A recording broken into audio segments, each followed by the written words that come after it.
Jealousy is not its own concept. Anger is not just anger. Jealousy is not just jealousy. Guilt, shame, abandonment, fear. These are not just these things. Possession. These are not just the things. They don't just stop at, I am a jealous person. They don't just stop at, I am an angry person, I'm a fearful person, I'm an anxious person, I'm a possessive person, I'm guilty, I feel a lot of shame. Whatever all those things are, they're not just who you are, and stop fucking identifying with that. It's not just that. There is a root cause. There's a why am I operating this way? Why do I believe this? Why do I feel this? There is a root cause. There's an underlying thing. You need to follow that and you need to question it.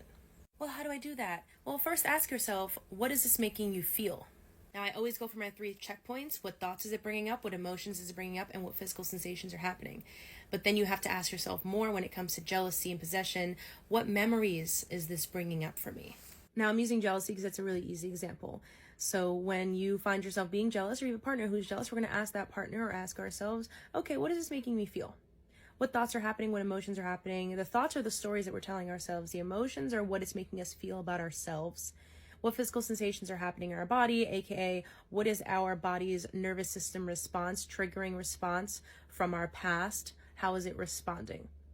And then we have to ask ourselves, what is the memory that is bringing up? Because it comes from a first place. Always comes from a first place that started that seed in there. Most of the time it has to do with insecurities. What is it making me feel about myself? I'm not good enough. I'm not lovable. Follow that one. Where is that one stemming from? You see what I'm doing? Figuring out your 3 checkpoints and then following the ones that are like, oh, well, why do I think that? Oh, why do I feel that? Let's figure out where it comes from. Okay, let's figure out where it comes from. Let's figure out what definitions it's making us think about ourselves. What are we putting on ourselves as an identity, as a characteristics? What definitions and perspectives are we holding based on that one initial thought and feeling when we're using the example of I'm jealous? Now we're going to follow that way down the rabbit hole and see what we really feel about ourselves. What memories and traumas are we suppressing that we haven't dealt with?